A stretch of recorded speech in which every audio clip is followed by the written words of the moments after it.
Hello, everyone. Welcome back to DevDive Side Table. I am your host, Steve Fontana. This is the conversational podcast where we take a deep dive into the world of indie tabletop game development and uncover the stories behind the games that we love. And on this week's dive, we welcome Chris Solis, Tabletop Games Producer at, you guessed it, Solis Game Studio. What's going on, Chris? How are you? Hey, thanks for having me, man. I'm doing great today. This is going to be awesome. Yeah, this is going to be awesome. You guys, you always have quite a presence whenever I go to any conventions and stuff. And I picked up Pocket Paragons years ago. It's one of my favorite go-to games to throw in the backpack and take with me. And it's tons of fun. But we're going to talk not only about Pocket Paragons, but you just released a brand new sort of game powered by Pocket Paragons, the Massiveverse fighting card game. But we're going to get all into that. But first, tell us how this whole thing started. How did Solis Game Studio come to be? Obviously, Chris Solis Game Studio. Was this always a passion of yours? How did this get started? Yeah, so gaming's definitely been a core passion of mine just as long as I've existed, right? I can think about when I was a kid beating Kirby's Adventure for the first time, and then all the friends I made along the way playing video games and having like couch co-op nights and whatnot. And then we get into later like high school and college. I was the guy who's like, let's host the game nights and everyone's over. And tabletop was always kind of part of that. We played trading card games, but what really got me into the tabletop space is when video games started changing to being mainly about being online.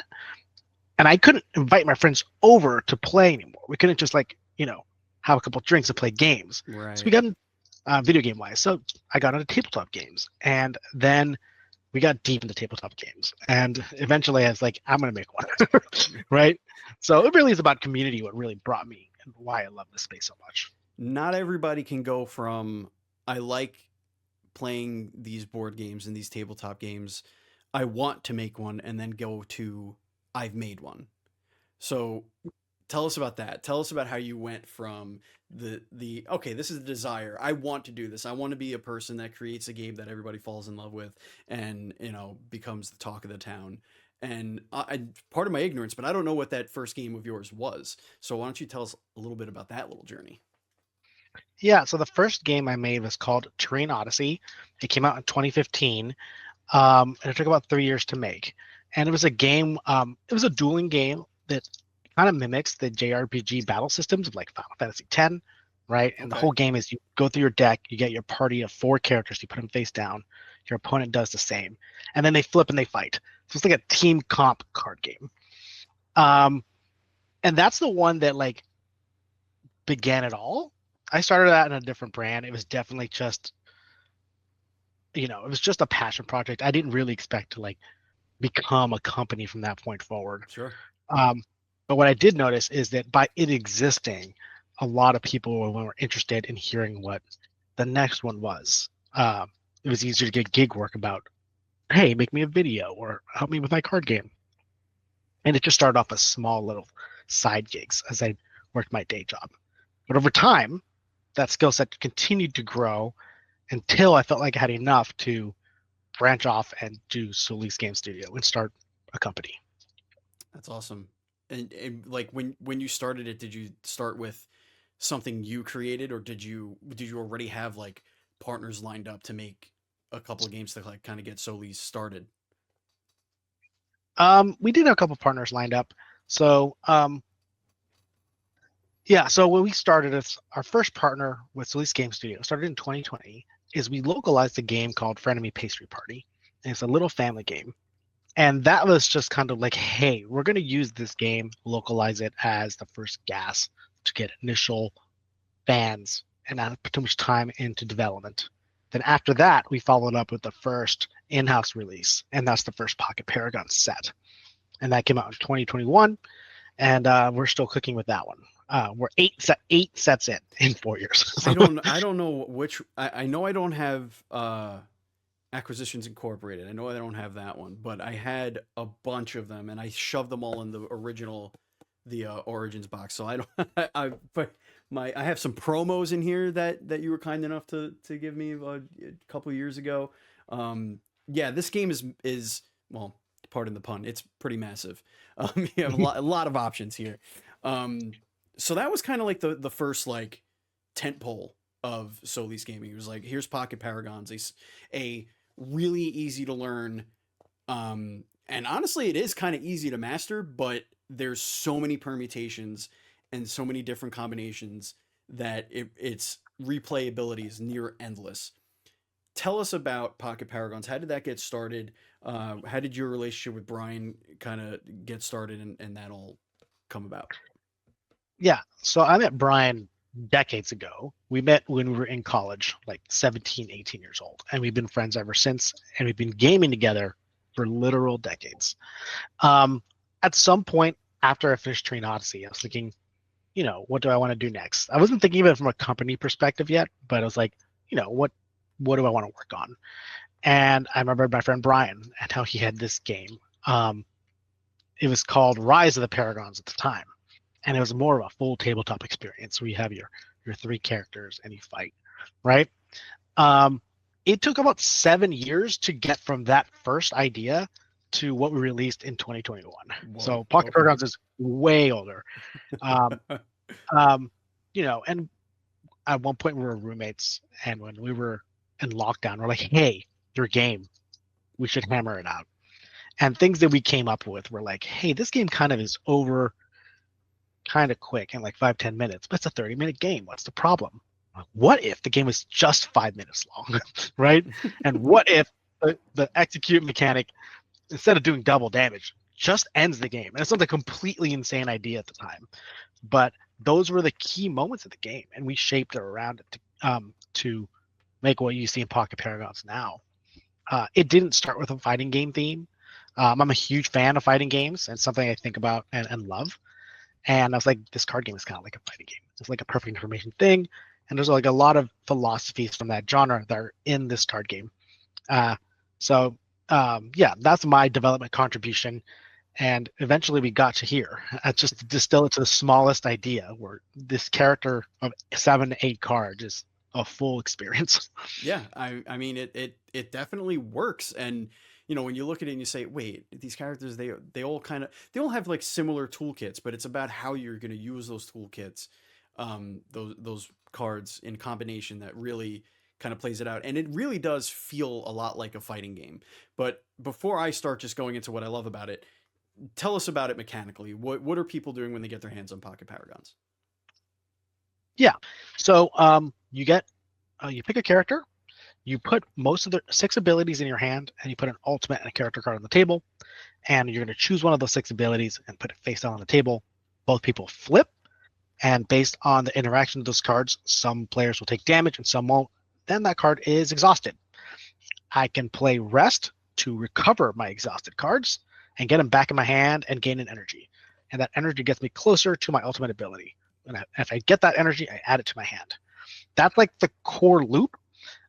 What's under there is when I rest, let me take a step back. Each card has a symbol type, right? Mm-hmm. And one of those symbols is the rest card. And if I rest, that gives me my energy. I pick up my cards. If my opponent hits me with the execute one, that's the red one, while I'm resting, I'm instantly defeated. So that moment of resting is something players have to do, right? And it's more about when.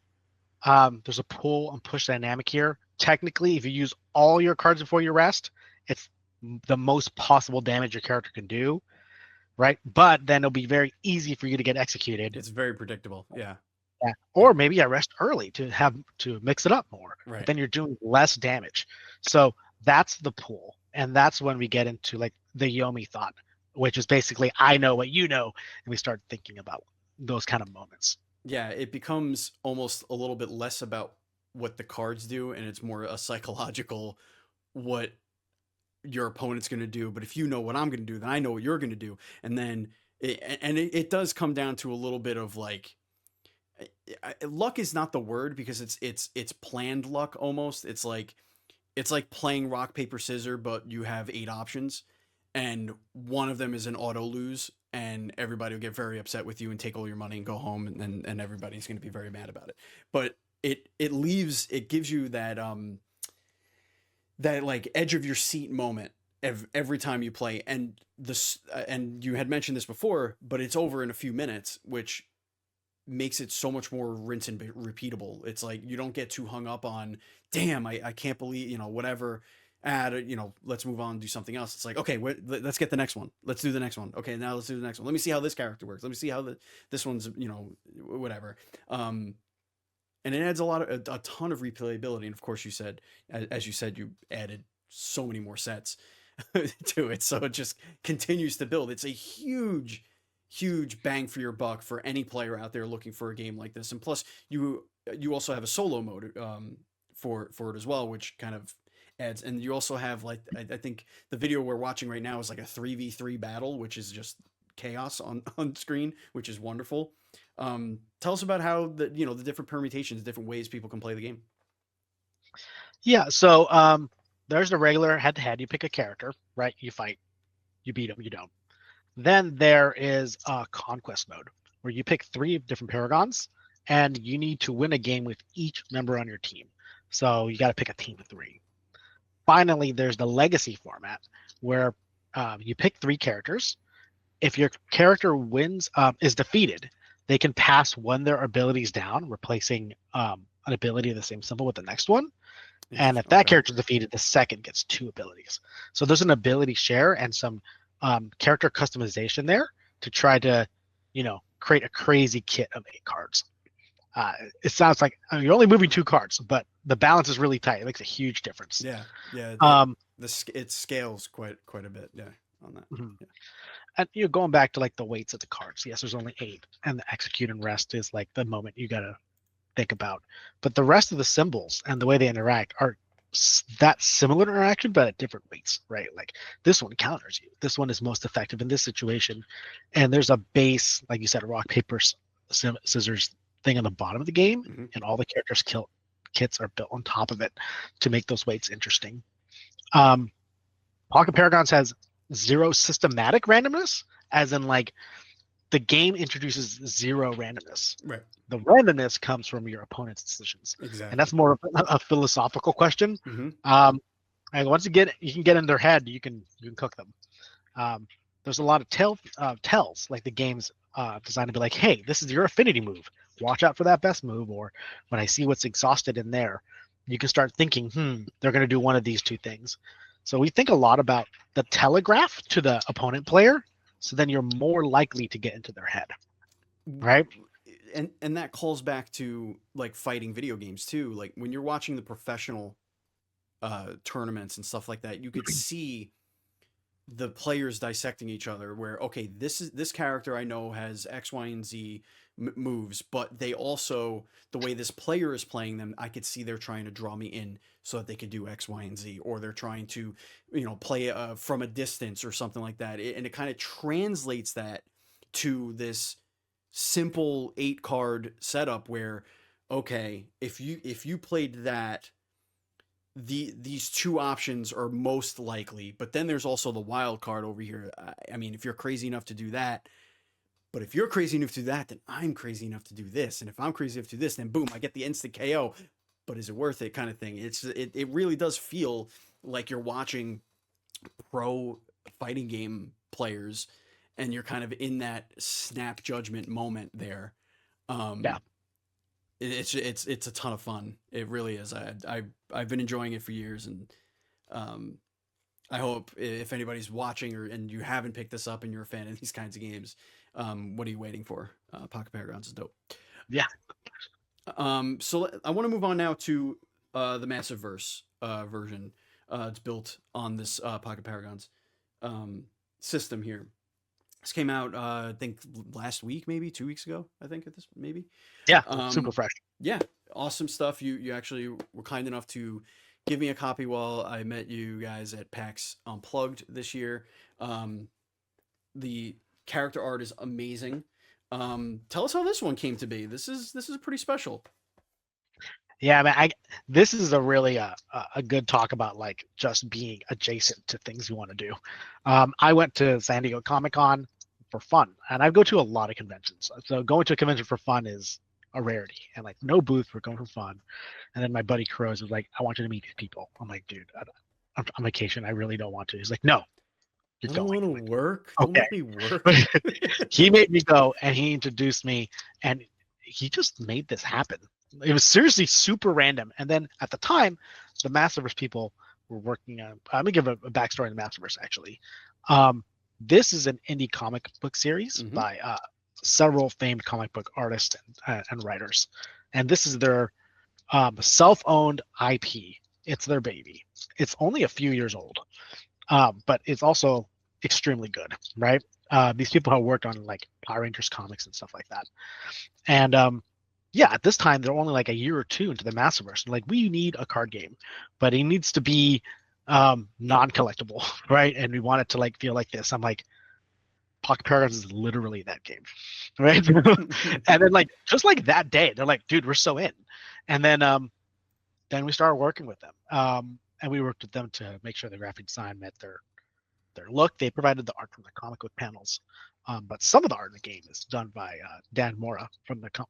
He's a famed comic book artist, and that's great. It's just like so much cool stuff. Like we're passionate about the game, they're passionate about their IP, and we just made something we're both really proud of. And content-wise, the Massiverse I think is absolutely the best set we've made. We've gotten a lot of the lessons from the previous sets, and really applied them here to make it shine. What kind of lessons did you learn from the previous sets that you brought on here? Yeah.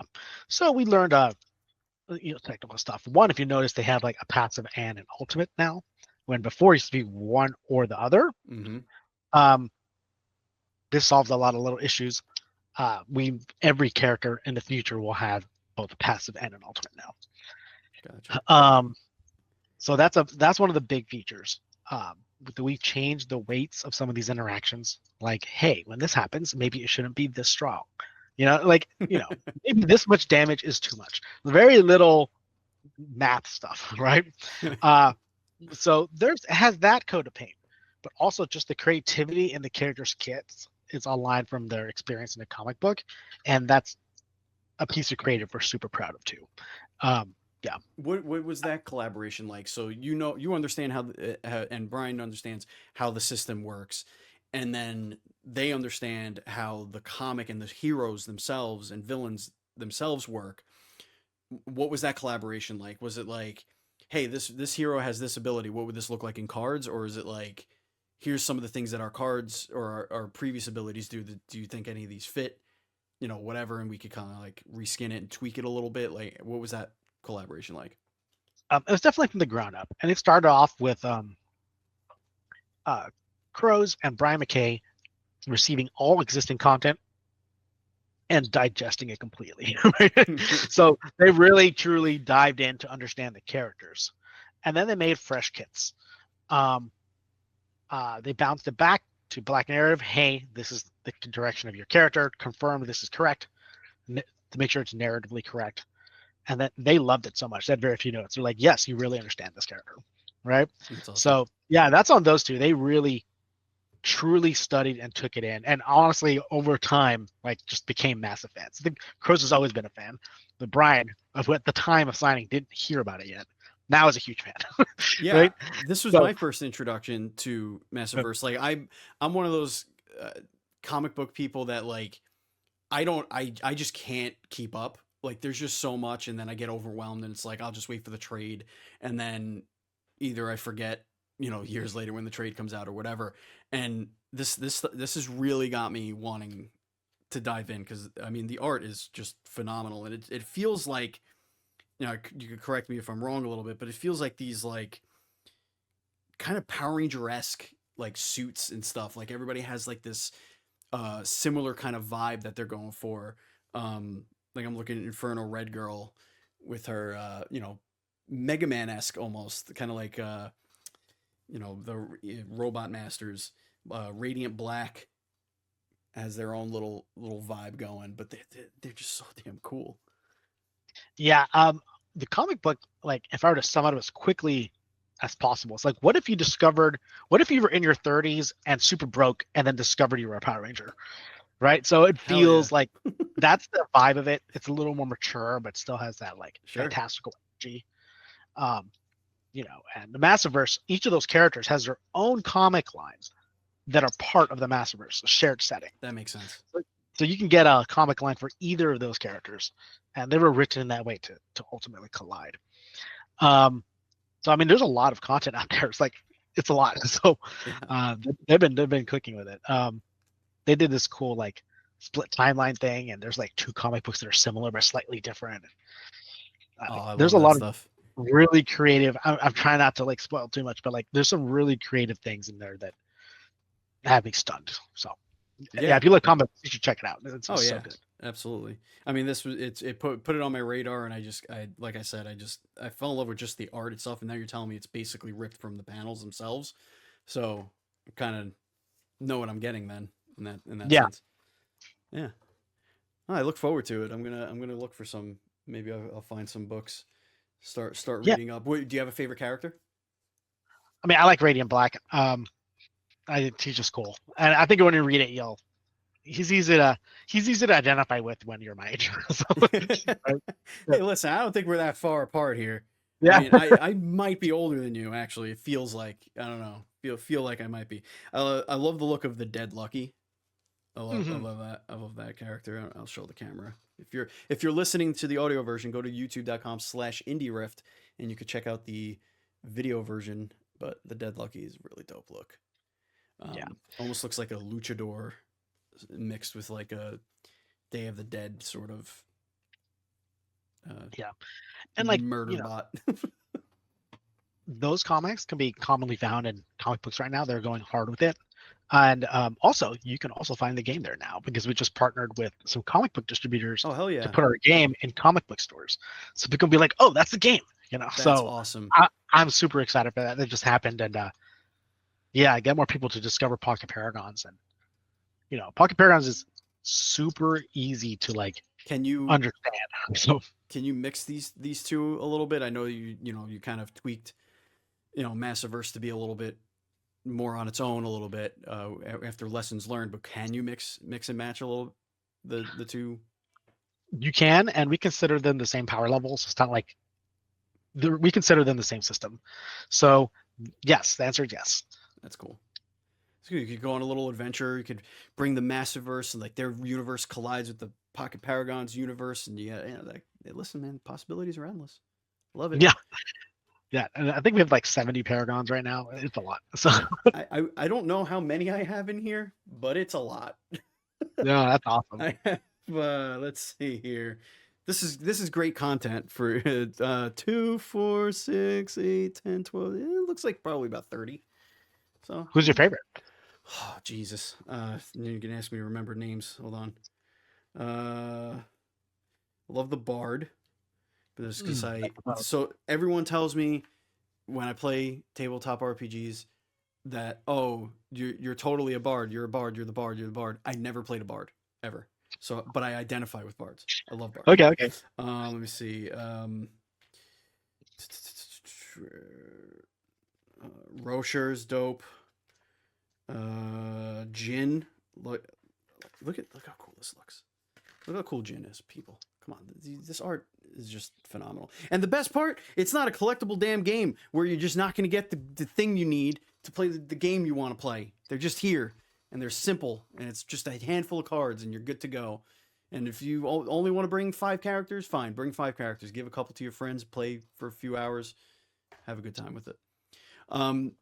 So what else you got going on at Solis? So that's Massiverse. That's Pocket Paragons. Massiverse is the brand new game. We'll talk about how everybody could buy your products. You just mentioned that it'll be in comic book stores and all that fun stuff. But what else you guys got going on over there? Yeah, so we have 2 big things coming out. One, we're releasing Space Lion 2, which is the Space Lion series is basically like a lane dueler in like a sci-fi setting, kind of like Marvel Snap meets StarCraft, right? Okay. And releasing. So we're releasing the sequel soon, and I love the art in that series. It's so clean. It has this like Marvel versus Capcom 2 character art. The whole game is based on that style, except sci-fi. And so we're gassing that one up, and that's a 2-player dueling game, a small size. We make a lot of small size games.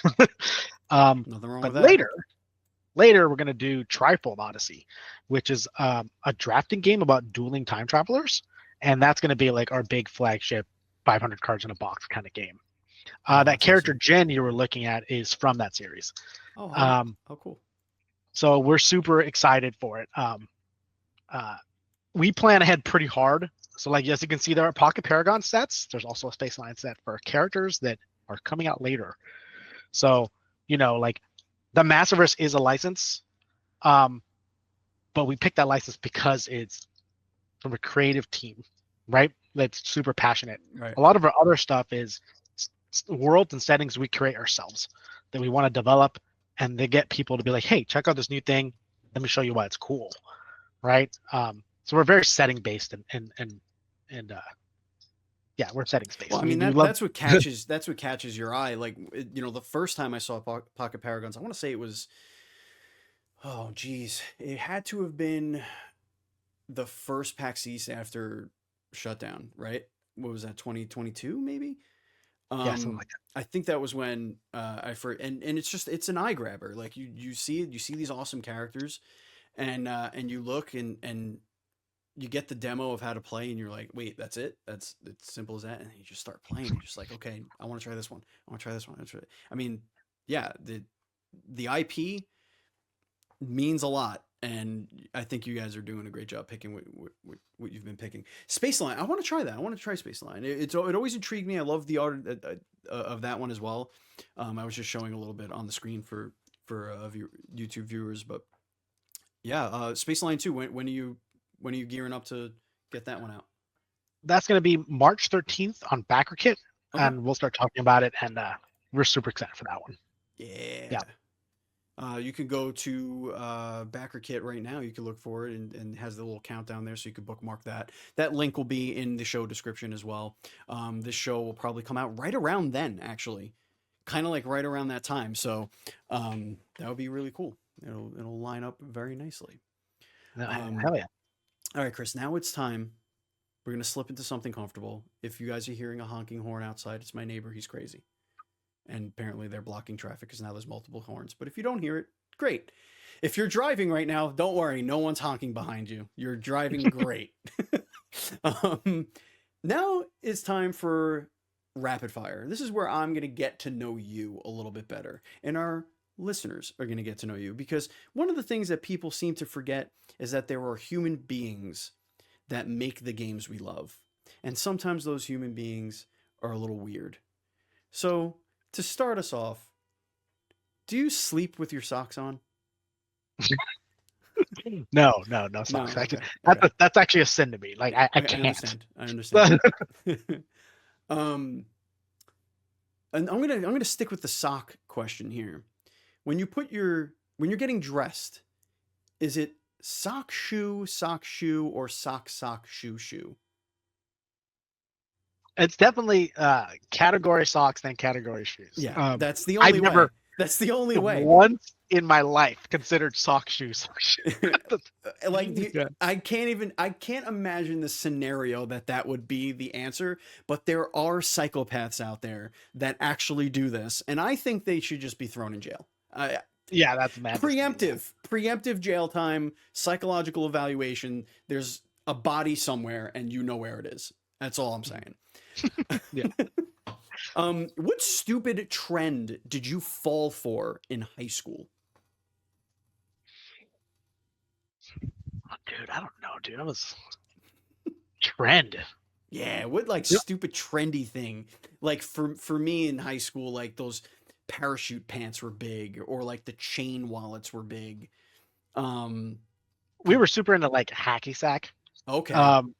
I think that's probably the most 90s thing we did. Hell but yeah. I don't know, man. Like we were a group of nerds in the corner. Like, you know what I mean? Like I had my Sonic Adventure 2 poster, and we talked about Melee. That was my high school experience. Like I almost don't know. You know, I almost don't know. I didn't see The Matrix when it came out. I know that's a sin, but I was pretty removed from what was popular at the time. I wasn't a big Matrix guy. I wasn't a big Matrix guy, but Lord of the Rings, man, I was all about that. Yeah. Let's see. Do you believe in aliens? I do. Yeah. Do you believe that aliens have ever visited Earth? Man, yeah, Let me rephrase. I'm gonna go with yes, but Okay. I mean I can talk about that topic all day. Oh, I like that. So can I. I think about this a lot, yeah. I But like that. yeah, I'm gonna go with yes. But sometimes the cosmic curtain, I'm like, I don't know. Yeah. Um, right, if they're here, then I think the probability that this planet was visited at any time is much lower than the probability that there is alien life. Like much lower. yeah, it definitely exists. I can't imagine that they don't exist. Can they get here? I don't know, man. Right. Unless that, we're already in. Who's to say that they weren't here or there's another civilization here? They died, and then we're actually the level above it. There's an assumption that we're the beginning, Yeah. and we Yeah. just had no idea, right? And then there's octopi. Like who are those guys? Yeah, They don't belong here. yeah, Their DNA is weird. yeah. That's not from Earth, but whatever. I digress. Um, let's see. You know the phrase "pie in the sky"? I've heard of it. Yeah, What flavor is that pie? What kind of pie is that? I don't like pie, so I actually have no, I don't like pie. You don't like Just at pie? all. I guess Not it's even a pizza pie? maybe a pizza, but I guess by default apple pie. But like when I Okay. think pie in the sky, I don't summon a flavor in my brain because Hmm. I literally don't eat pie. I actually don't like that many sweet things. A little. I like a little sweet, but for the most part, like that's a big Savory. cake, a big pie. Savory I'm guy? not really. You're a little Yeah. savory. I get it. I get it. I'm with you on that. I like a meat pie. Yeah. I like a good meat pie. Zombie apocalypse. What is your melee weapon of choice? Um. I mean, I like a baseball bat. I don't have too many terribly blunt objects. I do have a comically oversized cloud strike buster sword over here, but it's not Excellent. sharp enough. Excellent. Hey, So listen. maybe, With enough time, anything could be sharp. yeah, maybe that's how I fix it. Yeah. Would you rather have the power of flight or invisibility? Um. I'm gonna go with invisibility because if I can fly, I mean, it might be really cold out there. I might just like freeze and fall. I've seen Hmm. Iron Man 1. I don't know. Right? True. True. Yeah, that is true. And you're also not assuming. We're assuming that Oh, I just have the ability to fly. But yeah, what if it is from a machine or from an apparatus or something? I get it. I get it. You're Oh, thinking. that's fair. Yeah. Okay. You're thinking. I like the way you're thinking. Um, if you were a ghost, what would your haunting sound like? Actually, what I would do is I wouldn't do a screech or anything like that per se. I went to there alone and get really close to the ear and just be like, "Hey," and that would be like, "What the hell?" You know what I mean? Like, So you're one of those. I get it. yeah, You're one of those. Makes me think of a little schizo. I like it. I yeah. like it. I love horror movies. I like found footage horror films. So yeah, What is best fruit? honeydew.